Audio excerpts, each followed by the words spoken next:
commencer à prier comme ça. Seigneur Jésus, merci car tu es là. Merci pour cette belle matinée que tu nous donnes, Seigneur. Merci pour ces moments où on peut se réunir en famille, Seigneur, pour te chanter, te louer. Et on veut te prier encore ce matin pour nos frères, nos sœurs, pour chacun ici, afin que tu viennes toucher quelqu'un, afin que tu viennes encore transformer nos vies. Seigneur, tu vois chaque personne qui est venue là ce matin avec peut-être une situation délicate, avec des problèmes personnels. Et je prie, Seigneur Jésus, que chacun ici ce matin soit restauré par toi, transformé par toi, que ces moments où on veut se retrouver, Seigneur, ce moment que l'on veut se consacrer, c'est un moment de louange et d'adoration, Seigneur, où nos regards sont tournés vers toi seulement, Père. Nos cœurs, Seigneur, sont tournés vers toi ce matin, Seigneur, juste pour te louer, pour t'apporter une bonne louange, une adoration qui t'est due. Je te bénis, Seigneur, pour quelqu'un ce matin qui est là et qui a soif de toi. Merci de le bénir, Seigneur, de bénir mon frère, de bénir ma sœur ce matin, afin que d'un commun accord, on puisse encore te louer ce matin, Seigneur, vraiment ensemble, Seigneur, te célébrer et t'apporter une bonne louange, Seigneur Jésus, à toi qui es digne de louange et d'honneur. Merci encore de te révéler en ce lieu alors que ton peuple t'adore, Seigneur, ce matin. Merci de manifester, Jésus, et d'agir, Seigneur, conformément à ce que tu as prévu. On veut vraiment te laisser la place, Seigneur, que tu fasses comme tu as prévu, Seigneur Jésus. Que tu sois l'alpha et l'oméga, Seigneur. Que tu prennes la première place dans ce lieu. Et qu'un cœur ce matin puisse s'approcher de toi en louange et te bénir ce matin et t'honorer. Toi qui es digne de louange, d'honneur. Et ce matin, si tu as besoin de demander pardon, demande pardon peut-être. Si tu as besoin de juste te dire, Seigneur, je me confie en toi. Dis-lui ce matin, je me confie en toi, Seigneur. Si tu es peut-être fatigué, triste, dis, Seigneur, oh, je m'abandonne à toi tel que je suis. Et ce matin, je veux te célébrer, Seigneur. Ce matin, tu connais mes manquements, tu connais mes faiblesses, tu connais les craintes que je ressens. Tu connais, mon Dieu, l'état de mon cœur et je veux tout abandonner à tes pieds. Seigneur, tu dis de venir à toi, nous tous qui sommes fatigués et chargés. Et toi, tu nous apportes le repos. Seigneur, tu es notre paix. Et ce matin, on veut s'approcher, Seigneur, du Dieu de paix. On veut s'approcher du Dieu qui nous console, le Dieu qui nous fait du bien ce matin. Et merci de te révéler encore ce matin à quelqu'un qui a soif, qui a besoin de toi, Seigneur. Je prie que, ces moments vraiment, Seigneur Jésus, sont moments où on prend le temps de venir vers toi, où on s'approche du trône de la grâce. Dis, approchez-vous du trône de la grâce afin d'être secouru dans vos besoins. Et ce matin, on veut, Seigneur, s'approcher, Seigneur mon Dieu, pour être secouru, mais par-dessus tout, Seigneur, pour t'adorer, Seigneur, et te dire combien tu es grand et digne de louange et d'honneur, Seigneur. Merci encore, Seigneur, pour une église qui va te louer, une église qui va te célébrer ce matin. Mon âme est dans la joie de ce que tu fais déjà, Seigneur. Alléluia. Merci car tu es là, Seigneur éternel, et tu te manifestes maintenant. Alléluia. Merci, Jésus. Alléluia. On est venu pour te louer, Seigneur. On veut s'oublier ce matin et juste abandonner nos vies, Seigneur Jésus. Et jeter nos couronnes à tes pieds, Seigneur Jésus. Oublier qui on est pour célébrer ton nom, Seigneur. C'est vraiment le désir de notre cœur ce matin, Seigneur. Et je crois que lorsque on va te louer, alors qu'on te loue, Seigneur Jésus, tu te manifestes puissamment. Alléluia. Mon âme est dans la joie, Seigneur. Car tu es là, Jésus, le roi des rois. Alléluia. Alléluia. Alléluia. Jésus. Je suis venu te louer. Je suis venu. C'est mon désir ce matin. C'est mon désir, Jésus. Tu es vraiment. Alléluia. Et je lève mes mains vers toi seul, Majesté, ce matin. Car tu es vraiment tout pour moi. Et je lève mes mains. Alléluia. Vers toi, mon roi. Dis-lui, je suis venu te louer. Alléluia. Et nos cœurs sont disposés, Seigneur Jésus. Nos cœurs sont ouverts, Seigneur, ce matin. Oh, tu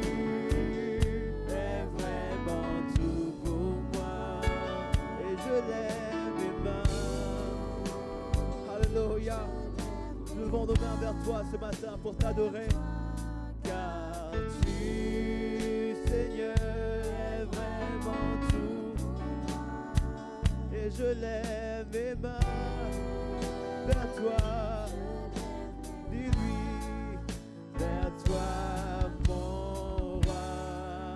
Je suis venu, oh je suis venu te louer. Exalter ton nom, t'adorer. Tu es vraiment tout pour moi.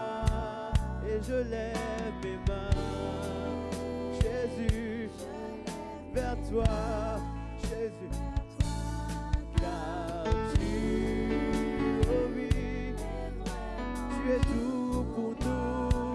Et je lève mes mains vers toi. Alléluia. Et que l'église peut chanter, que l'église ce matin, je suis venu, l'église. Alléluia.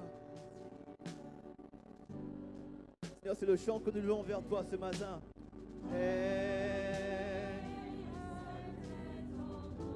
Alléluia. Tu es vraiment tout, Seigneur.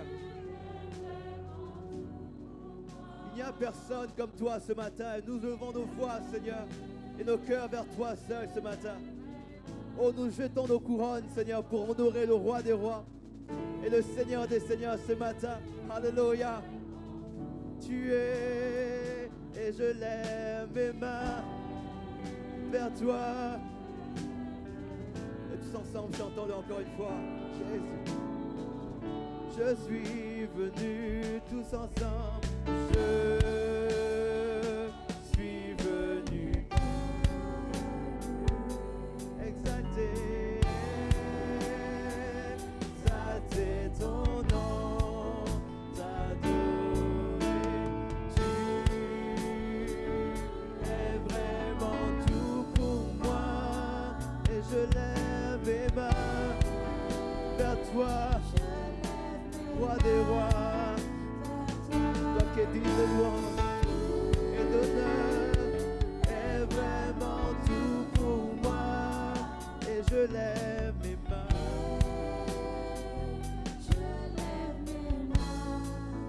vers toi, mon roi. Oh, je chanterai gloire à l'Éternel. Je chanterai louange. Alléluia. Je chanterai Dieu, mon essentiel. Je chanterai. Alléluia. Oh, je chanterai toute la gloire à lui ce matin. Je chanterai à l'Éternel. Je chanterai louange à son nom. Je chanterai Dieu, mon essentiel. Je chanterai en l'honneur de son nom. Et je viens te dire, Seigneur, ce matin, je viens te dire, Seigneur. Oh, merci. Alléluia. Et non rien. Non. Je viens t'offrir ma vie ce matin. À toi seul, Jésus. Oh oui, à toi. Même si parfois la vie est difficile, je veux chanter quand même. Même si je suis fragile. Oh, et même si c'est difficile. Et mon âme veut te chanter, je chanterai gloire. Allez, dans tous les moments de ma vie, je chanterai loup. Mon frère, ma soeur, tu peux le chanter ce matin, peu importe ce que tu vis, dis-lui. je chanterai mon essentiel. Je chanterai, alléluia. Oh, je chanterai la gloire, je chanterai gloire à l'Éternel. Je chanterai louange à son nom. Et on veut t'adorer de tout notre cœur ce matin, nos cœurs sincères. Je chanterai en l'honneur. Si lui, je chanterai gloire, je chanterai gloire à l'Éternel. Je chanterai louange à son nom. Je chanterai Dieu. Alléluia. Gloire et louange à toi, majesté. Je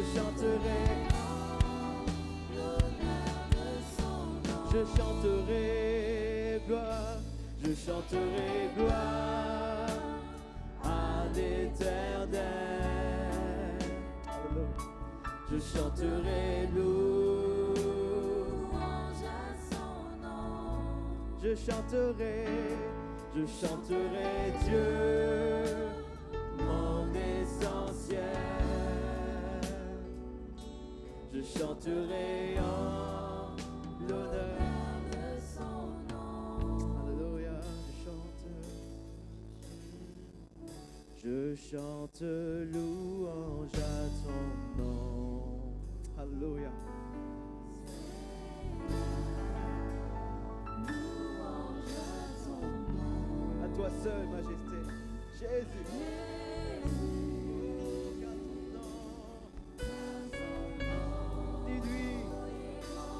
Grand, il est digne. Ce matin, tu as une raison ce matin de l'adorer. Je chante. J'ai une raison de t'adorer ce matin, Seigneur Jésus. J'ai une raison de célébrer ton nom ce matin. J'ai une raison de dire que tu es grand et digne de louange, Jésus. Oh, car ton nom, il est grand. Tu es digne de louange. Oh oui, je chante louange à ton nom, Jésus. Louange à ton nom. Chantons louange à ton nom. Oh, car ton nom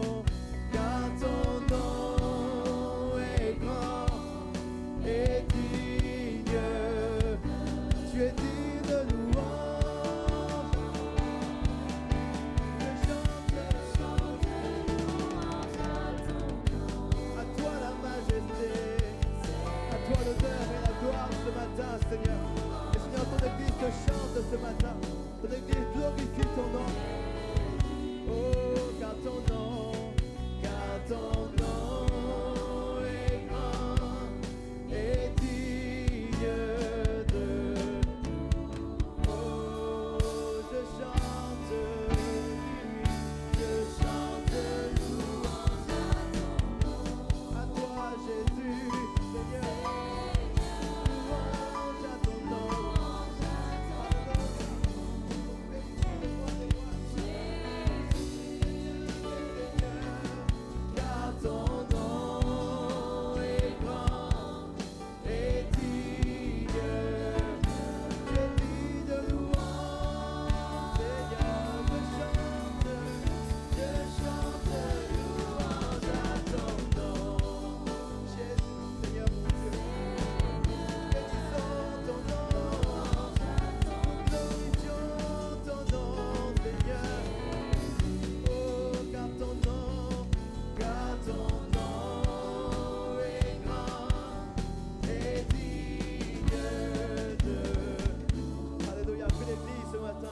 Chante à son nom ce matin. Je chante. Alléluia. Seigneur,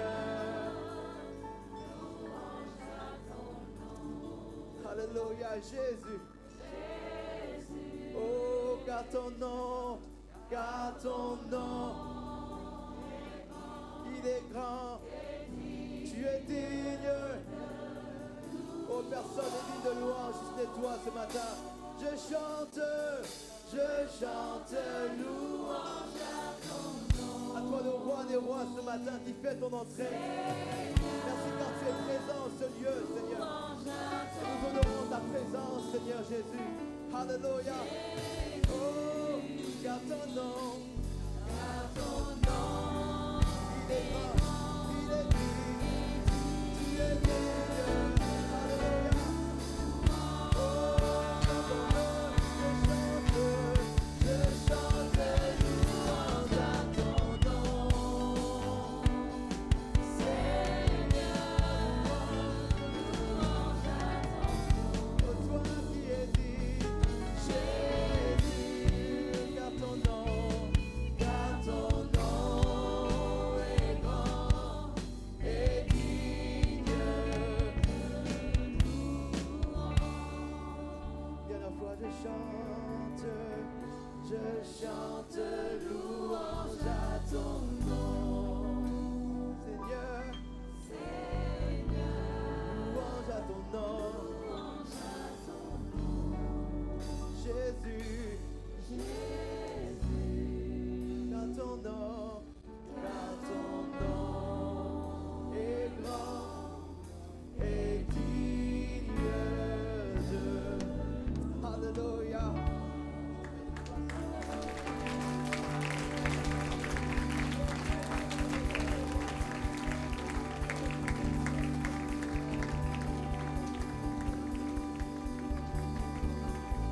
Oh, tu peux l'acclamer encore plus que ça ce matin. Oh, est-ce que tu peux dire un bon alléluia ce matin? Est-ce que tu peux dire un bon alléluia ce matin? Au roi des rois, au Seigneur des seigneurs, à celui qui est, qui était et qui sera éternellement. Oh, nous bénissons ton nom. Alléluia. Alléluia. Amen. Regarde ton voisin, dis-lui, il n'y a personne comme Jésus ce matin. Oh, j'ai cherché, mais il n'y a personne comme lui. Amen. Et on veut chanter ce chant qui dit, oh, qu'un chant s'élève. Et ce matin, on peut élever nos voix et célébrer celui qui est digne de louange et d'honneur ce matin. Est-ce que vous voulez le faire avec moi ce matin? Amen. Yes. Alléluia. On tape des mains, on rythme la musique. Oh, un chant s'élève. Un chant s'élève vers lui ce matin. Un chant.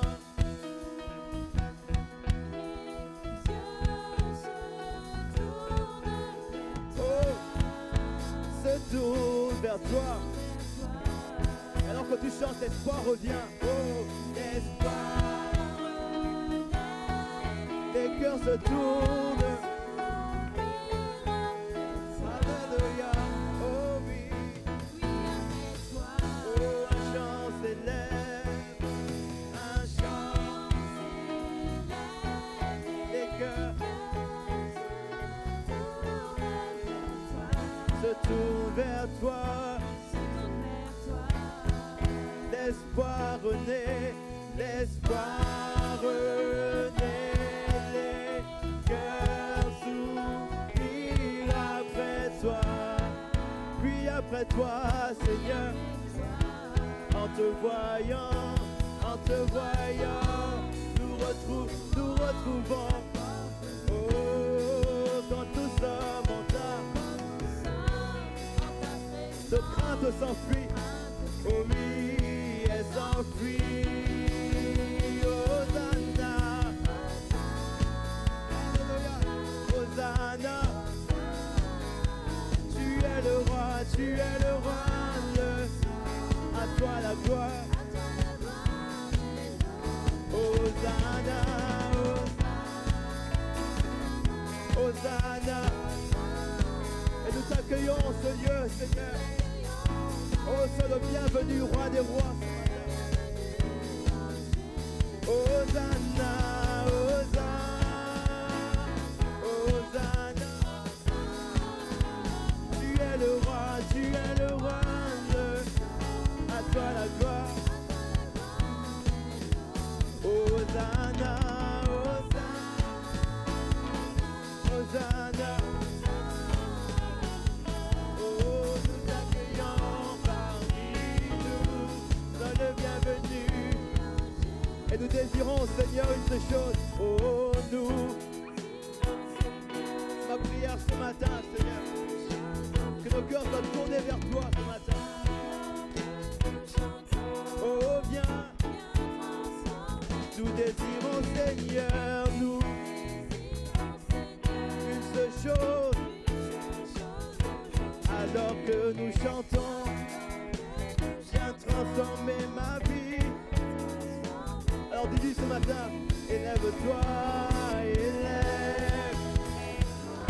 Élève-toi, Seigneur.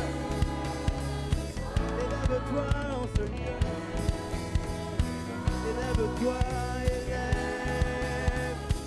Oh, oui, viens, couronner de louange. Oh, oui, viens, roi des rois, Dieu très saint, tout puissant, lui viens. Oh, ma prière que tu viennes dans ce lieu et manifeste ta présence, lui viens. Et nous désirons seulement une seule chose ce matin. Nous désirons, une seule chose. Alors,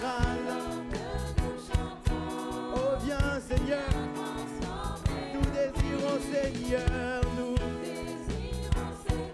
une seule chose, alors que nous chantons, viens transformer nos vies. Oh, élève-toi, élève-toi Seigneur. Élève-toi, Seigneur. Élève-toi, élève.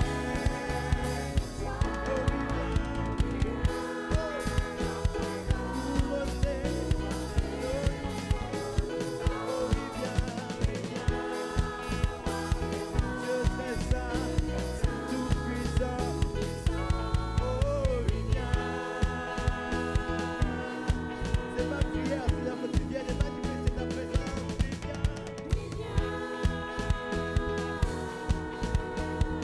Il n'y a personne comme Jésus ce matin. Il n'y a personne. Il n'y a vraiment personne comme Jésus. Non, non. Il n'y a vraiment personne comme Jésus. Oh, il n'y a personne. Il n'y a vraiment personne comme Jésus. Il n'y a personne. Il n'y a vraiment personne. Non, non, il n'y a personne. Il n'y a vraiment personne comme Jésus. Il n'y a personne. Il n'y a vraiment personne. Oh non, il n'y a personne. Non, non, il n'y a vraiment. Oh, je l'entends marcher.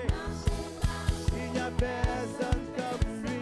J'ai tourné, toujours personne comme lui. J'ai fouillé, fouillé, toujours personne. Il n'y a vraiment. J'ai fouillé les cieux. Il n'y a personne comme lui. J'ai fouillé les eaux.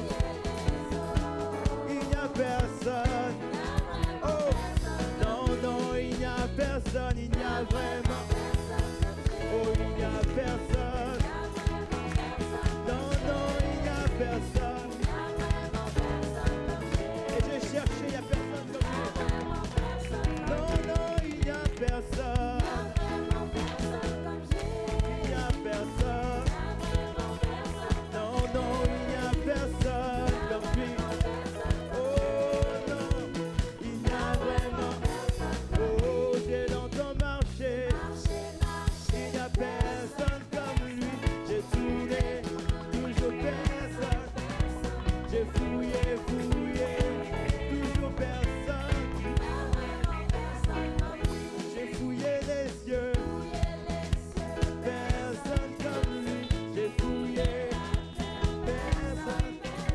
J'ai fouillé les eaux. Il n'y a vraiment. Alléluia. Oh, acclame-le ce matin. Il n'y a personne comme toi ce matin. Alléluia. Oh, nous bénissons le roi des rois. Personne comme Jésus. Amen. Alléluia. Dis à ton voisin, il n'y a personne comme Jésus ce matin. Alléluia. Amen.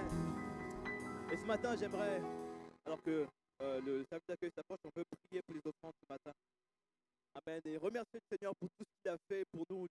Se rappeler combien il est bon, combien il n'y a personne comme lui. Et lui offrir nos offrandes ce matin. Je vais prier, Seigneur Jésus, merci pour ces moments qu'on peut passer, Seigneur, pour la louange, Seigneur, que l'on peut élever vers toi, Seigneur. Merci de nous rappeler que dans les moments que l'on vit, peu importe les circonstances, demeure fidèle et qu'il n'y a personne comme toi. Merci pour ta présence ce matin. Merci pour ton esprit. Merci de bénir encore cette offrande qu'elle puisse participer à l'avancement l'avancement de ton Église à toi et au-delà, Seigneur Jésus. Et merci pour les vies, Seigneur, que tu transformes encore ce matin. Merci pour les témoignages qu'il y aura encore ce matin. Merci pour tout ce qu'on vivra aujourd'hui, Seigneur, car tu es fidèle. Et car, Seigneur, ce que tu as promis, tu es capable également de l'accomplir. Et merci pour quelqu'un ce matin qui a un rêve, Seigneur Jésus. Un rêve que tu veux renouveler. Oh, merci pour les promesses que tu renouvelles, Seigneur Jésus. Et je te bénis, mon Dieu, pour tes bienfaits. Et que ton nom soit glorifié dans le nom de Jésus. Amen. Alléluia. Alléluia. Acclame Jésus ce matin. Acclame Jésus ce matin. Alléluia. Acclame Jésus ce matin. Alléluia. Oh Seigneur, notre âme est bénie, Seigneur. Notre âme est bénie, Jésus. Alléluia. Gloire à Jésus. Gloire à Jésus. Amen. Soyez les bienvenus. Amen. Vous pouvez prendre place. Amen. Ce matin, on est tellement... on se sent privilégiés d'être là, d'être ici en présentiel avec une trentaine de personnes qui sont là. Et mon cœur était brisé ce matin. J'ai vu le service d'accueil a fait son travail et il y avait des personnes qui ne s'étaient pas inscrites au culte de ce matin. Et comme les inscriptions étaient closes et le quota était rempli, on a dû leur demander de rejoindre leur maison. Et c'est un brisement pour nous, pour moi, pasteur, de dire non, vous ne pouvez pas rentrer dans une église. On vit vraiment une période un peu folle. Et on ne comprend pas toutes ces mesures, on ne comprend pas tout ce qui se passe, mais on est soumis aux autorités et on doit être un exemple dans tout ce que l'on fait en tant que chrétien. Et même si cela nous paraît incohérent parfois, mais c'est comme ça. Je veux croire que cela est passager bientôt à partir du 15 décembre. Je crois qu'on va pouvoir peut-être tous se réunir à nouveau et en tout cas au mois de janvier démarrer l'année peut-être avec sans quota. En tout cas, on veut prier pour ça. Vraiment que le Seigneur bénisse notre gouvernement et bénisse chaque personne, mais bénisse aussi tous nos chrétiens, tous nos bien-aimés, tous ceux qui n'ont pu se joindre à nous. Et merci Seigneur pour tout ce qu'il fait. Alléluia. Amen. J'espère que vous avez été bénis dans ces semaines où on a été séparés les uns les autres. Je suis content de revoir de nouveaux visages également et vous dire qu'on peut se retrouver cette semaine sur Zoom. Un mercredi à 19h, on peut se retrouver sur Zoom. Mais juste avant cette annonce, simplement vous présenter l'église pour laquelle nous prions cette semaine, l'église de Luxe. C'est près de Chalon-sur-Saône, l'église de Luxe. Et Luxe, je ne sais pas s'ils le savent, mais c'est une valeur qui mesure la lumière. Et je dis, Seigneur, qu'il puisse briller là-bas, qu'il puisse vraiment éclairer dans ces ténèbres, c'est-à-dire que cette église soit une lumière, amène un refuge où on veut prier pour le pasteur Philippe Jeunet, son épouse, qui font un travail extraordinaire. C'est aussi un lieu d'accueil. Ils ont des lieux d'hébergement, etc. Alors pas en ce moment, bien sûr, mais en tout cas, on prie pour eux, vraiment que le Seigneur les bénisse. Que le Seigneur agisse dans toute cette région. Amen. Alors cette semaine, on se retrouve à nouveau sur Zoom avant de pouvoir nous réunir à nouveau ici. Et vous pourrez suivre bien les mails. Si vous n'avez pas reçu de mail, c'est que vous ne les avez pas envoyés. Donc faites-le pour que vous puissiez être informés des décisions, des activités en temps réel. Amen. Dimanche prochain, on se retrouve ici en présentiel pour 30 personnes. Donc, inscrivez-vous, c'est très important. Et soyez les premiers à vous inscrire. Après, les inscriptions vont être closes. Donc, mais ce n'est pas grave, parce que vous pourrez nous retrouver aussi en live. Alors, en live différé. Et la bonne nouvelle ici pour la trentaine de personnes qui est là ce matin, c'est que vous pouvez, cet après-midi, revoir le culte que nous avions enregistré la semaine dernière et qui est en ce moment diffusé sur Internet, où des dizaines, centaines de personnes visionnent ces cultes. Donc, on les bénit. Amen. Et tous ceux qui visionnent ce culte, soyez vraiment bénis. On espère que l'on ait une bénédiction pour vous par la grâce de Dieu. Merci Seigneur pour tout ce qui est fait aussi.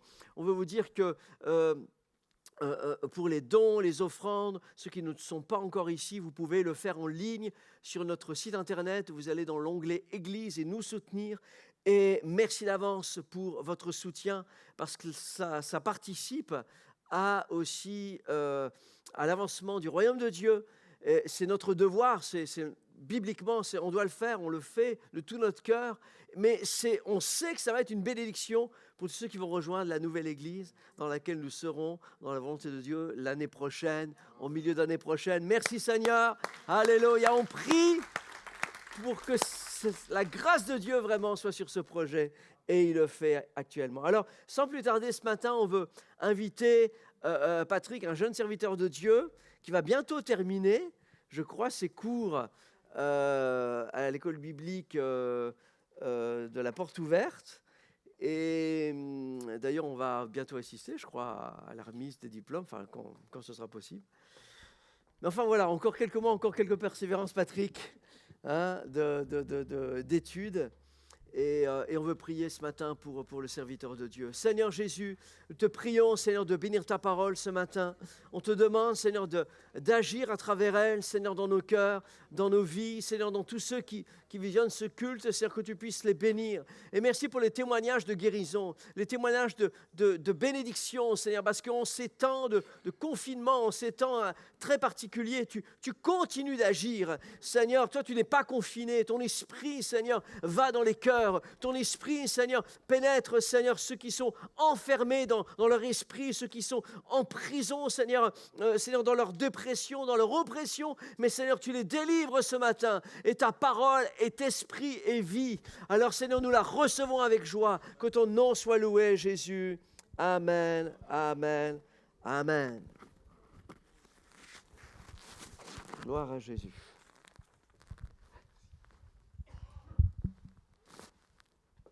Amen. Bonjour à tous.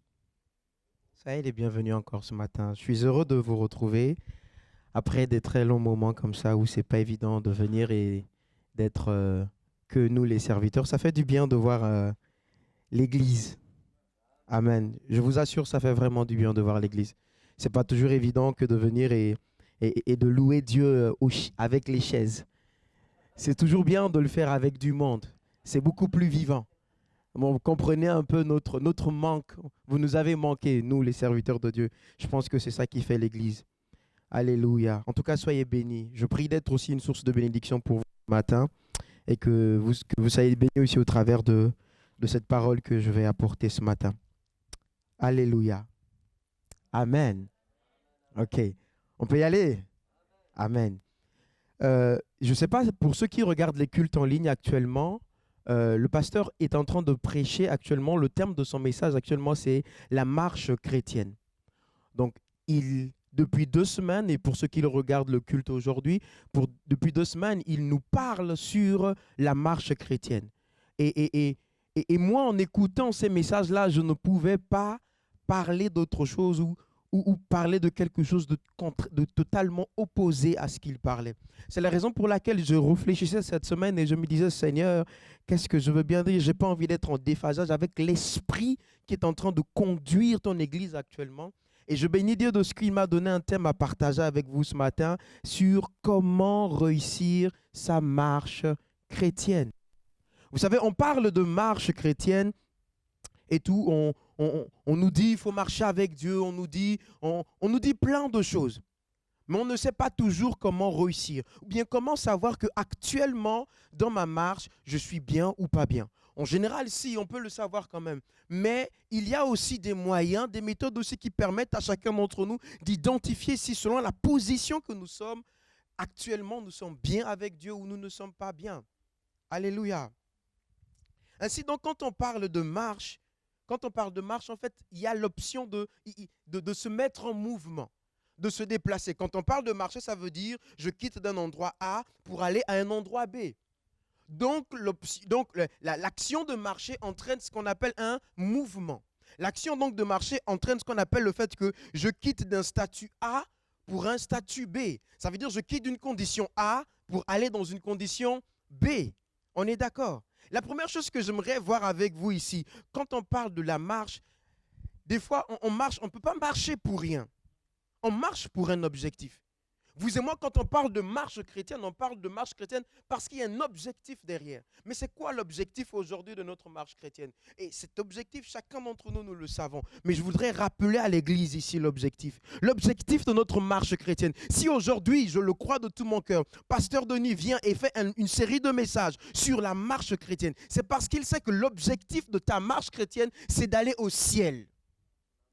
L'objectif de ça, c'est pour que tu puisses te préparer pour aller au ciel. Et souvent, nous sommes beaucoup de nos jours pris par les soucis de la vie, pris par des inquiétudes de la vie, et nous oublions cet objectif-là. L'objectif de tout ce que l'on fait, l'objectif pour moi d'être là et de pouvoir parler à l'église, c'est pour dire que tout ce qu'on fait, c'est pour aller au ciel. Si je fais tout ça pour rester sur la terre, ça ne sert à rien. L'objectif pour moi plus tard, c'est de pouvoir être dans la nouvelle Jérusalem et de pouvoir me réjouir avec Dieu. Et à un moment donné, j'aimerais que nous puissions nous recentrer, nous remettre focus sur cet objectif. Ce que tu fais, ce pourquoi tu es là, ce n'est pas pour ton frère, ce n'est pas pour ta soeur, mais c'est parce que tu prépares ta vie, tu prépares ta marche pour aller au ciel.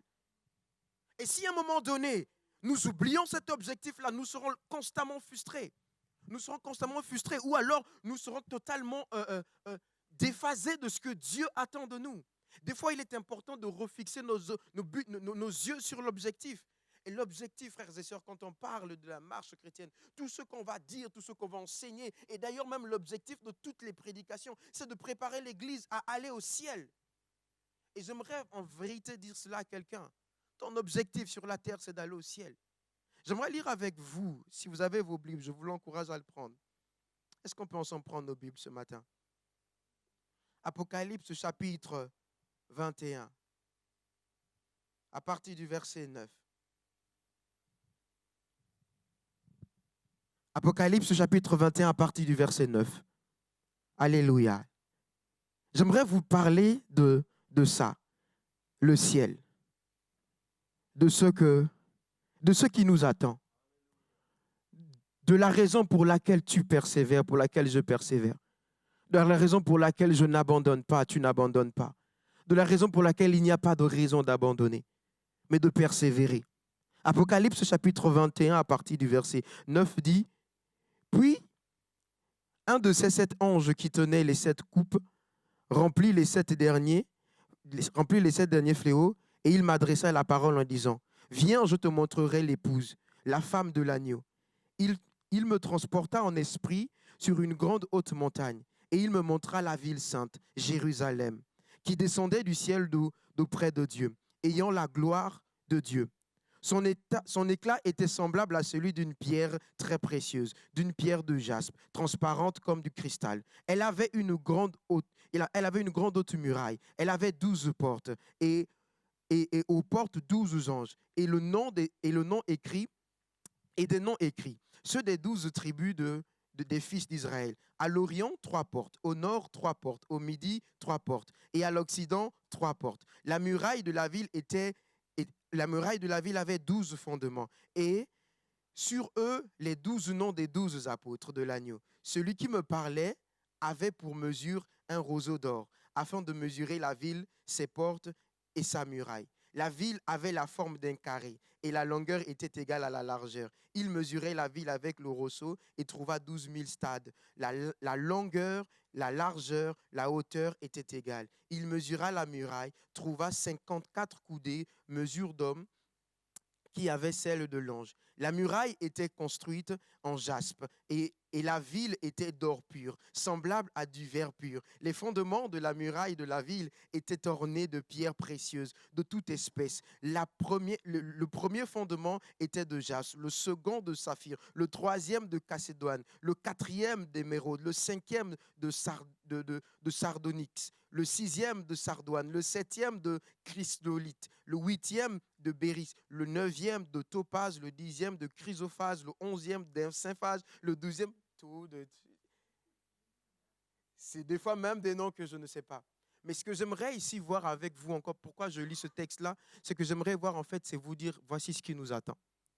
Ce qui nous attend, c'est une cité en or. Ce pourquoi nous nous battons, c'est quelque chose de plus beau que ce qu'il y a ici sur la terre. Ce qui nous attend, c'est ça. Ce pourquoi nous nous battons, ce pourquoi nous persévérons.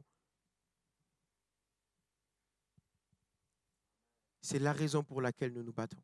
Et c'est la raison pour laquelle j'aimerais. Parce que c'est là-bas, Christ a préparé une place pour nous là-bas. Je ne sais pas dans quel état tu es, mais Christ a préparé une place pour nous là-bas. La Bible dit dans Jean 14, verset 2, il y a plusieurs demeures dans la maison de mon Père. Si ce n'était pas le cas, je vous le dirais. Je vous prépare une place. Alléluia.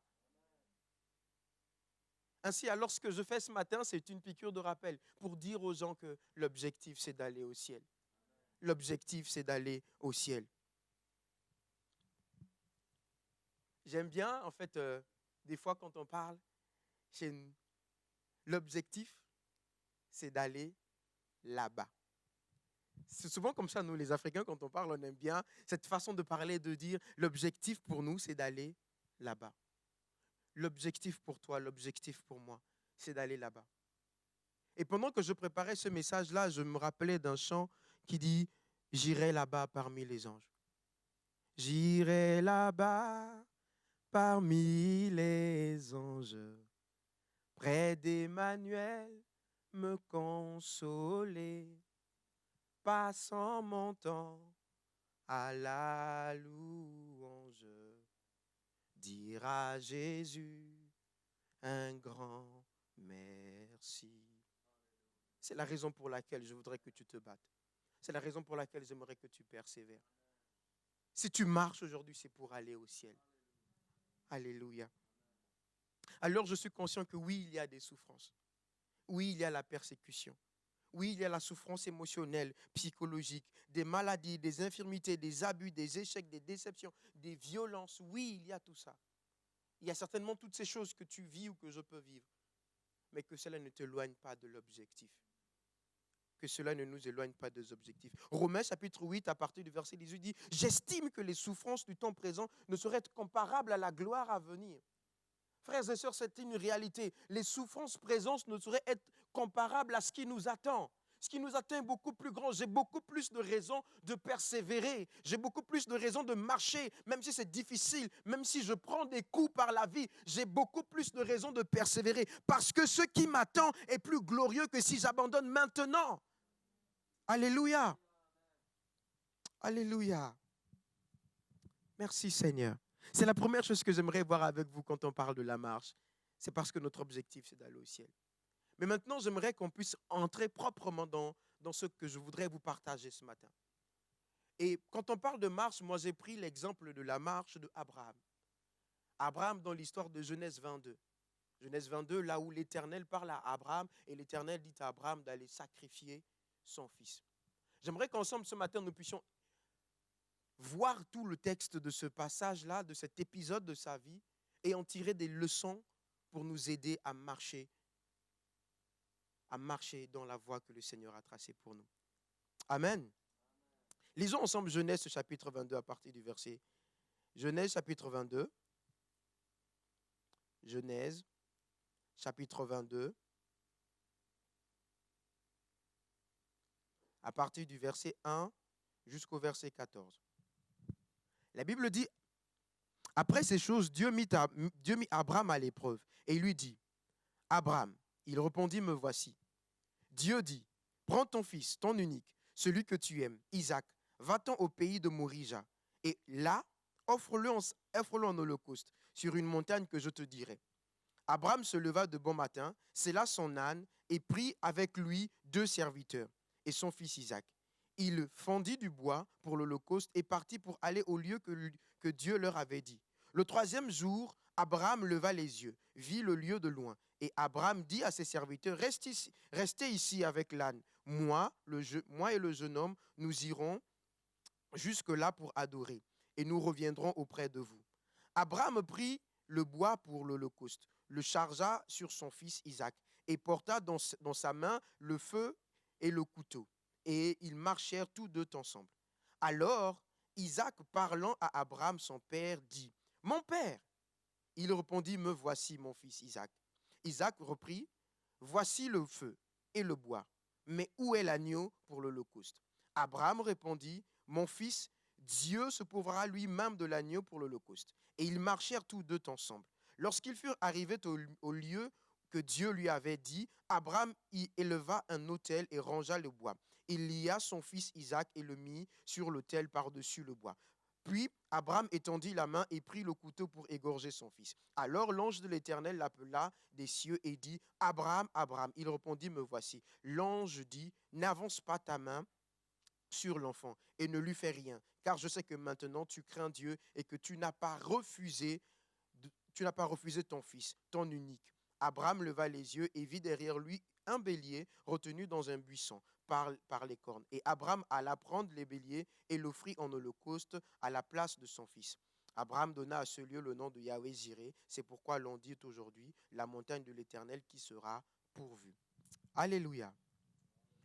Quand on parle de la marche chrétienne, n'oubliez pas, je vous ai dit que l'objectif pour moi, c'est de vous parler de comment réussir sa marche, en fait. Et je prends l'histoire ici de Abraham parce que je pense que ça illustre très bien ce que je veux parler, mais aussi ça révèle des aptitudes et des qualités d'Abraham qui nous sont aujourd'hui nécessaires pour pouvoir réussir notre marche. Quand je note dans le premier verset du texte de Abraham, c'est là, en fait, Dieu parle à Abraham et Dieu lui dit, lève-toi, prends ton fils et offre-le en sacrifice. Lève-toi, prends ton fils et offre-le en sacrifice. Ce que je note ici, en fait, dans ce texte, pour moi, c'est qui m'a bouleversé particulièrement, c'est le fait que Dieu dit, lève-toi, prends ton fils, ton unique, celui que tu aimes, et offre-le en sacrifice. Et souvent, je ne sais pas si vous avez lu un peu l'histoire d'Abraham. Abraham, c'était quelqu'un qui obéissait, mais quand même, il arrivait des fois où il se posait quand même des questions. Mais là, dans ce texte, en fait, Abraham, il ne nous est pas dit qu'il réfléchit. Il ne nous est pas dit qu'il posait des questions à l'Éternel. Vous vous rappelez par exemple de l'épisode quand les 3 anges viennent voir Abraham et qu'ils leur disent ce qu'ils vont faire à Sodome et Gomorrhe. Et puis là, Abraham commence à intercéder pour son neveu Lot. Donc en gros, en d'autres termes, il est en train de dire, mais Seigneur, est-ce que vraiment mais par contre, dans cet épisode-là, lorsque Dieu parle à Abraham, Abraham ne ronge pas. Abraham se lève le matin, il range ses bois, il prend avec lui ses serviteurs, il prend avec lui son fils, et puis voilà, il va offrir son fils. Aujourd'hui, on pourrait dire que c'est une folie. Mais ce que je note ici, en fait, c'est l'obéissance de Abraham. L'obéissance de Abraham. Le sacrifice que Dieu demande à Abraham n'est pas quelque chose d'évident. Vous êtes d'accord avec moi? Le sacrifice qu'on lui demande ici, ce n'est pas quelque chose de facile à réaliser, mais c'est plutôt quelque chose de très difficile. Et pourtant, il se lève de matin sans réfléchir, parce que l'Éternel a dit, parce que Dieu lui a dit, fais comme ça, il se lève et il prend ce qu'il a à prendre et il y va. J'aimerais dire que l'une des clés dans ces temps que nous vivons, pour pouvoir marcher dans notre foi, il va falloir qu'on fasse preuve d'obéissance à la parole de Dieu. Si nous n'obéissons pas à la parole de Dieu, nous n'y arriverons pas. Ce qui a fait que Abraham aujourd'hui soit appelé le père de la foi, c'est parce que lorsqu'on lui demande quelque chose de difficile, il ne ronge pas. Lorsque Dieu demande de faire quelque chose, il le fait automatiquement. Amen. Et Hébreu d'ailleurs le décrit très bien. Hébreu 11, verset 8 dit, c'est par la foi que Abraham obéit. Donc Abraham se leva et il obéit simplement. Il n'a pas raisonné. Combien d'entre nous raisonnons aujourd'hui quand Dieu nous demande des choses? Seigneur, aide la génération que nous sommes. L'obéissance à Dieu vaut mieux que les sacrifices. Matthieu chapitre 7, verset 21 dit, ce n'est pas en me disant Seigneur, Seigneur, qu'on entrera dans le royaume des cieux, mais c'est en faisant la volonté de mon Père qui est dans les cieux. Et aujourd'hui, nous nous retrouvons dans cette génération à plusieurs à dire Seigneur, Seigneur, mais quand Dieu nous demande de faire des choses, nous n'obéissons pas. Frères et sœurs, j'aimerais dire à quelqu'un que pour réussir ta marche, il faudra que tu apprennes à marcher dans l'obéissance, à obéir à Dieu, comme Abraham, pour réussir. Alors peut-être pour toi, ce n'est pas utile aujourd'hui, mais ça va être utile pour la suite, pour que tu puisses obéir. C'est pourquoi ce matin, j'aimerais prier aussi quand même. J'aimerais prier en fait. Vous savez, dans 2 Corinthiens chapitre 10, verset 5 dit que nous prions pour que tout raisonnement tout autour de nous et en nous, qui s'élève contre la connaissance de Christ, soit renversé et que toute pensée soit captive à l'obéissance à Christ. Aujourd'hui, ça doit être notre prière. Que tous nos raisonnements, que toutes nos pensées, que tout ce que nous disons, que tout ce que nous pensons sois captif à l'obéissance à Christ. On a besoin d'obéir. Pour réussir notre marche, on aura besoin d'obéir à la parole de Dieu. Alléluia. Comment réussir?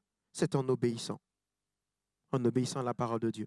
Autre chose encore que j'aimerais voir avec vous pour parler toujours de l'histoire d'Abraham, c'est, vous voyez, quand on lit le texte, à un moment donné, il prend tout ce qu'il a et puis il avance. Et à un moment donné, qu'est-ce qui se passe? Il lève les yeux et il voit la montagne. Il lève les yeux et il voit la montagne. Puis il dit à ses serviteurs, restez ici. Moi et le jeune homme, nous irons adorer l'Éternel. Autre chose que j'aimerais dire ici à quelqu'un, c'est pour réussir ta marche, tu auras besoin de te séparer. Tu auras besoin de te séparer des personnes qui t'empêcheront d'avancer, mais tu auras besoin de te séparer de toi-même. Parce que souvent, quand on parle de séparation, on fait souvent allusion aux autres. Mais tu auras besoin de te séparer aussi de ton vieil homme, de ta vieille nature. Pour réussir la marche, tu auras besoin de te séparer des autres. Alors ici, quand je parle de séparation aussi, il faut bien me comprendre. Je ne dis pas, par exemple, ici, que quand je parle de séparation, qu'une femme, par exemple, dont le mari, ou un homme dont la femme n'est pas chrétienne, sépare-toi parce qu'il ne te conduira pas vers le chemin. Je ne suis pas en train de dire ça. Mais je suis en train de te dire de te séparer. Ce n'est pas d'une séparation, mais des compagnies. La Bible déclare que les mauvaises compagnies corrompent les bonnes mœurs. Dans 1 Corinthiens chapitre 15, verset 33. Pour pouvoir réussir notre marche, on aura besoin de se séparer de certaines choses, de se séparer des addictions, de se séparer de tout ce qui nous sépare de Dieu. Se séparer de ce qui nous sépare de Dieu, mais aussi se séparer de soi-même. On va lire dans Éphésiens chapitre 4. Éphésiens chapitre 4.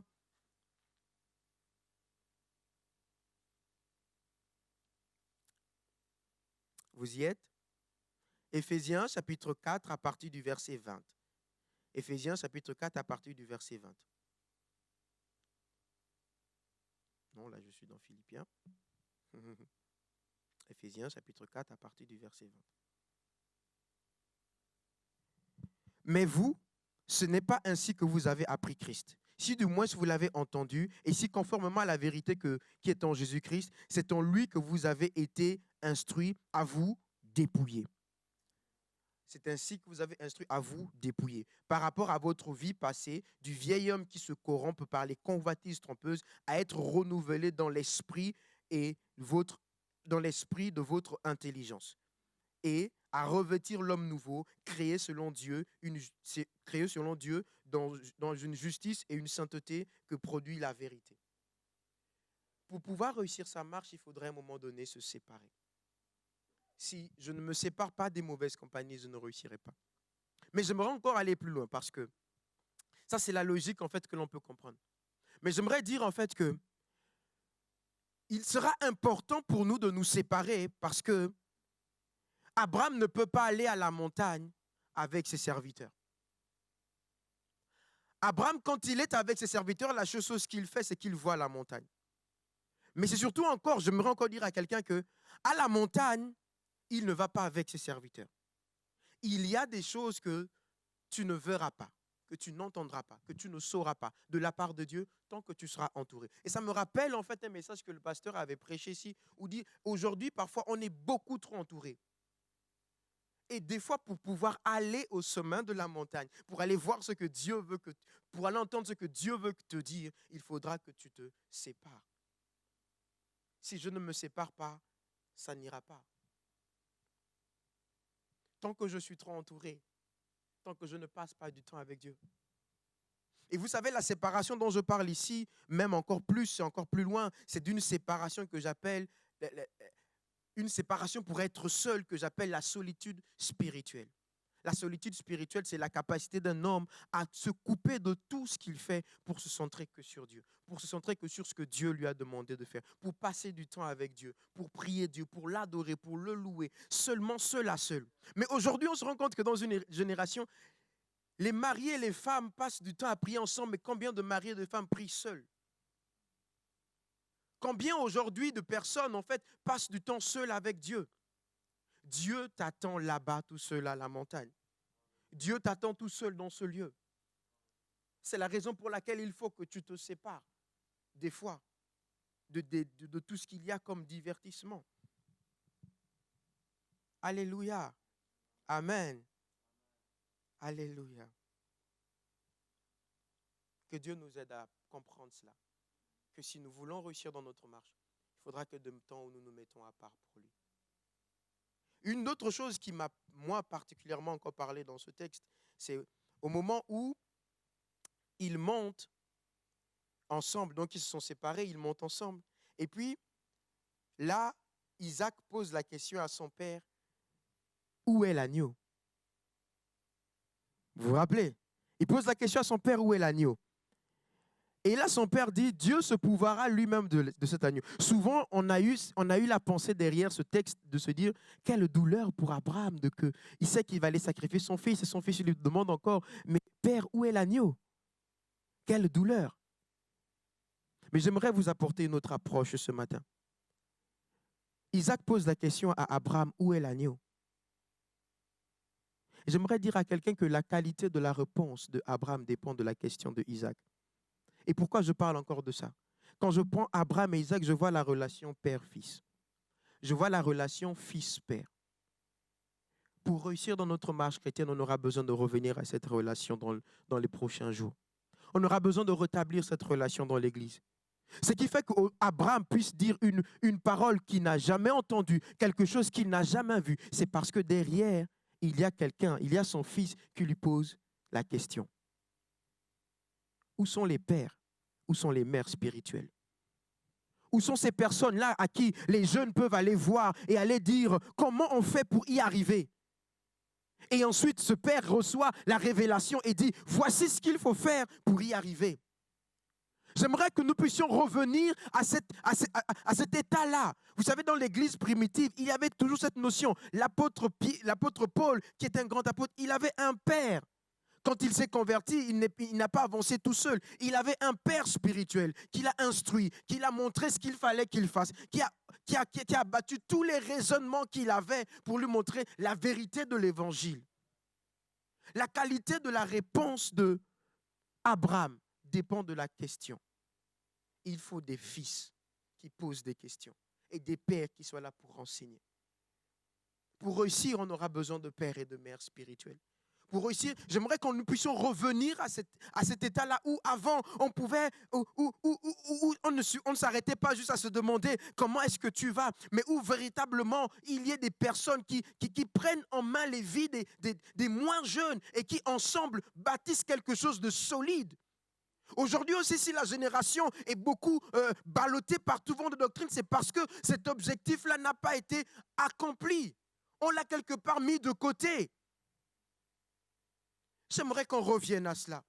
Moi, je me rappelle que pour grandir, j'ai eu besoin d'être entouré.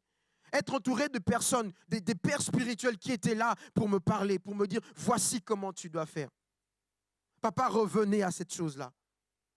Maman, revenons à cette chose-là. Les enfants, désirez des pères spirituels.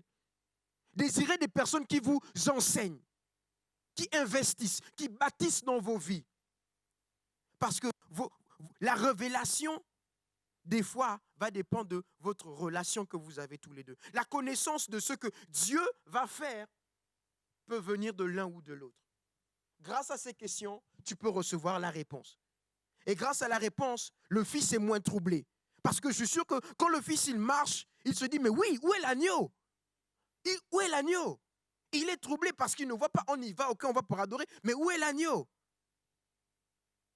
Et s'il n'y a pas des pères pour répondre aux jeunes gens aujourd'hui, où va-t-on? Où va le monde? Comment on fait pour s'en sortir? Comment on fait pour réussir? Comment, lorsque je suis dans une situation où je ne sais pas comment faire, comment agir? S'il n'y a pas des pères pour instruire les jeunes gens à la voie qu'il faut suivre, on n'y arrivera pas. Dans ces temps où nous sommes, nous avons besoin de rétablir la relation père et mère spirituelle et des fils et des filles spirituelles. Des personnes qui rendent des comptes à des gens, qui ne vivent pas leur vie comme si c'était, je ne sais pas, comme ça. Il faudrait que nous revenons à cet état-là. Tu as reçu de Dieu pour donner. J'ai reçu de Dieu pour donner. Tout ce que tu as reçu, instruis-le. Partage-le. Meurs pas avec ta connaissance, papa, maman. Meurs pas avec ce que tu as. Partage-la. Il y a des jeunes qui sont en galère, qui se posent beaucoup de questions. Comment on persévère quand tout autour de nous, la situation n'est pas favorable à la persévérance? De par ton expérience, tu peux apporter une réponse qui va lui permettre d'être moins troublé et d'avancer sereinement dans sa vie. Comment on fait? Je prie le Seigneur que cette relation soit rétablie. Qu'il y ait des pères et des mères spirituels qui se lèvent dans cette assemblée et qui commencent de nouveau à rebâtir dans des vies. Et des fils qui acceptent d'avoir des pères. Parce que nous aussi, les jeunes, aujourd'hui, on n'est pas facile.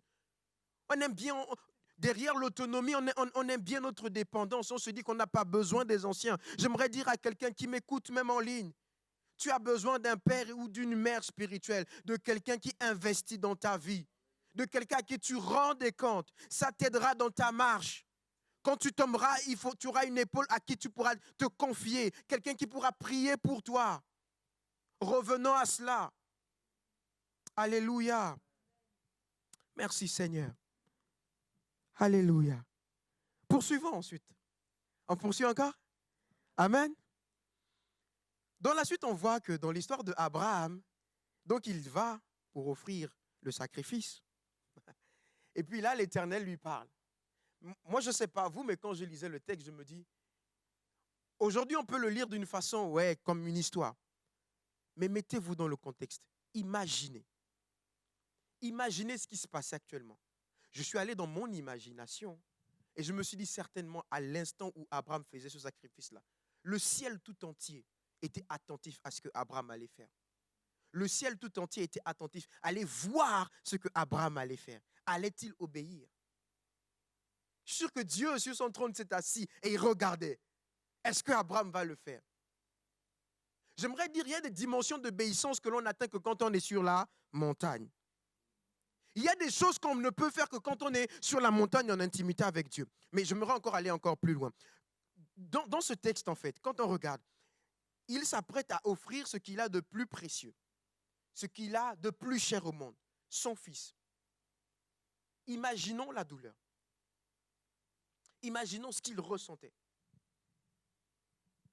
Et maintenant, je le compare en fait à la douleur que Dieu a ressentie quand il a dû donner Jésus-Christ, son fils.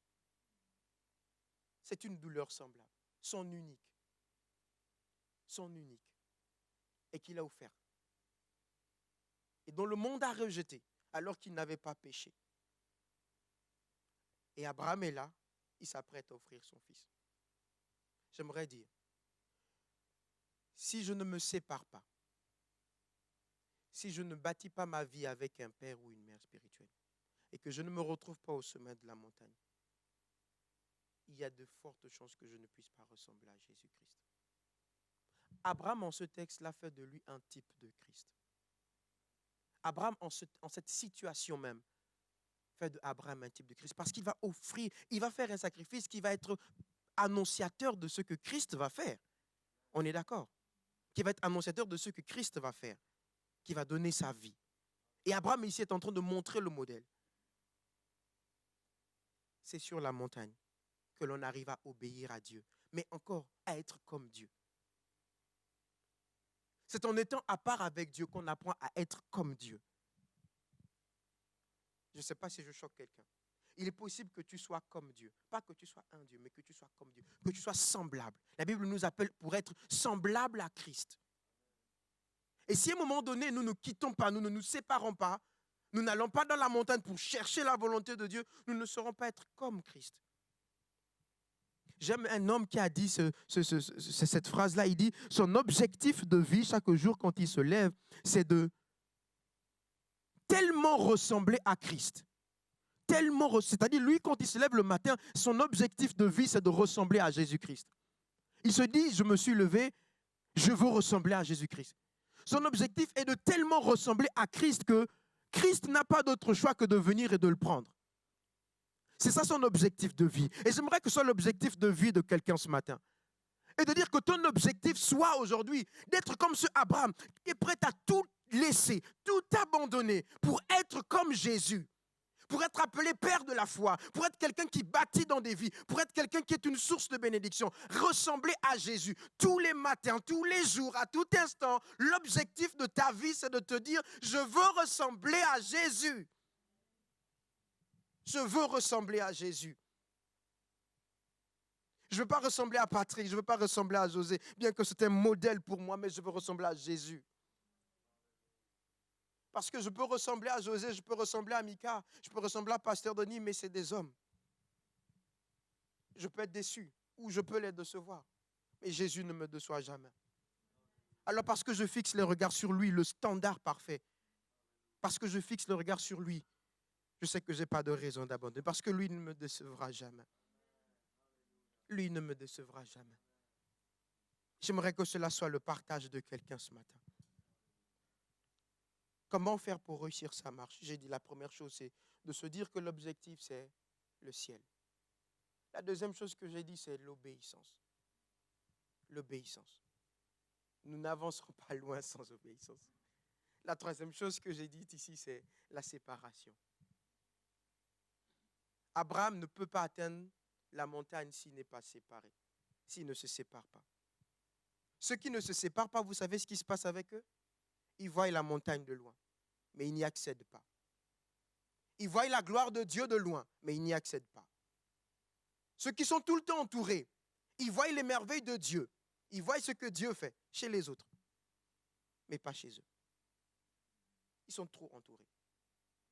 Tu as besoin de te séparer pour pouvoir aller à la montagne. C'est l'exemple que Abraham nous dit. Je me suis dit, mais Abraham, pourquoi tu ne pars pas avec tes serviteurs? Pourquoi tu les laisses là? Parce que pour adorer le Seigneur, pour être seul, pour pouvoir voir la gloire de Dieu se manifester comme ça, se manifester dans cette histoire, il faut que tu sois seul. Tant que je suis entouré, je verrai la montagne. Je vais l'apercevoir. Nous allons l'apercevoir, mais nous n'y arriverons pas. Pour y arriver, appliquons la méthode de la solitude spirituelle. Revenons à ces bases-là. Revenons à ces bases-là, où nous pouvons simplement passer du temps avec Dieu.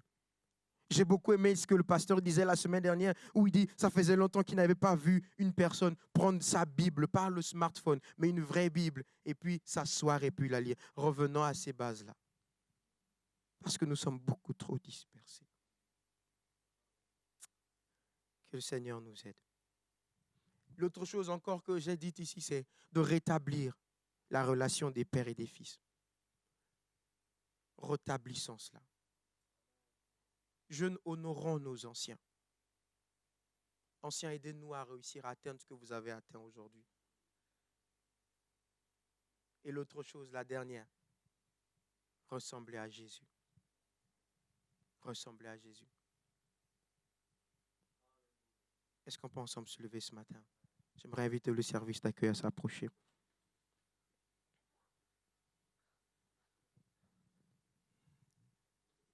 Des musiciens et les chantres. Qu'est-ce que j'ai dit? Ah, les services d'accueil, pardon. Petit lapsus.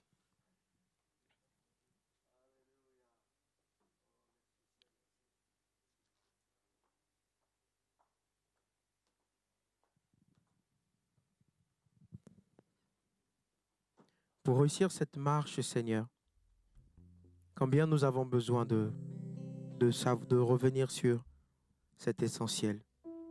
Le but de tout ce que nous ferons, Seigneur, à partir de ce soir, à partir de ce jour, Seigneur, c'est pour aller au ciel.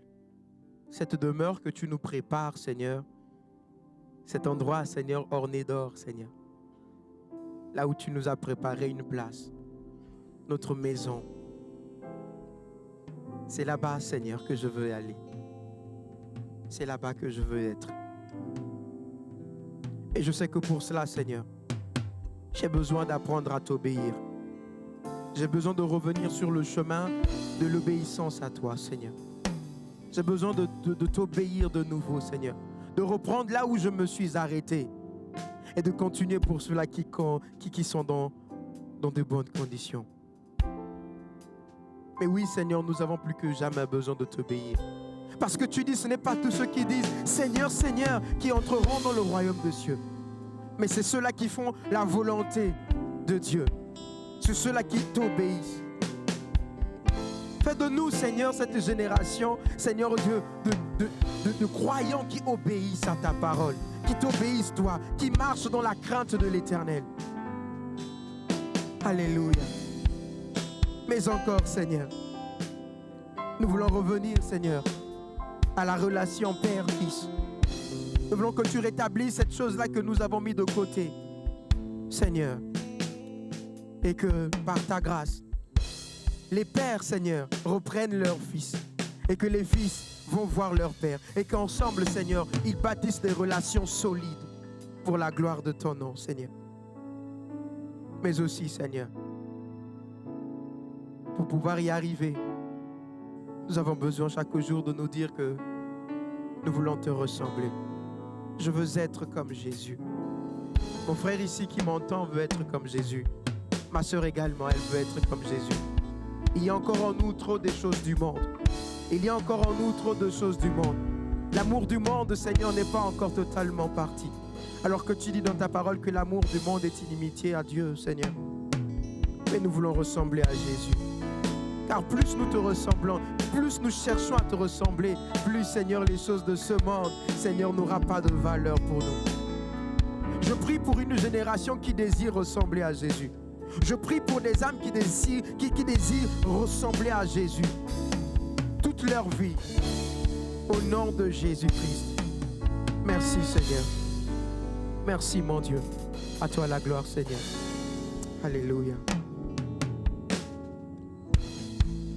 Alléluia. Merci, Dieu, pour ta parole ce matin. Et notre désir, c'est de te ressembler, de vivre avec toi, Père éternel Dieu. Amen. Sois béni, Père éternel Dieu, parce que tu nous parles et tu nous remets les choses au clair, les objectifs de notre vie. Amen. Alléluia. Seigneur éternel, merci, mon Dieu.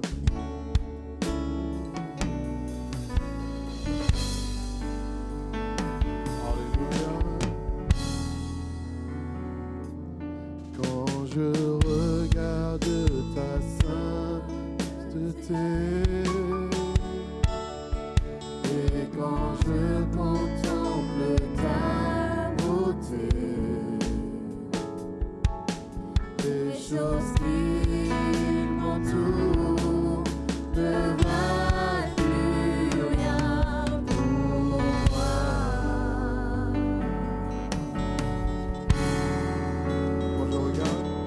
Quand je regarde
sois notre raison de vivre, Seigneur éternel Dieu.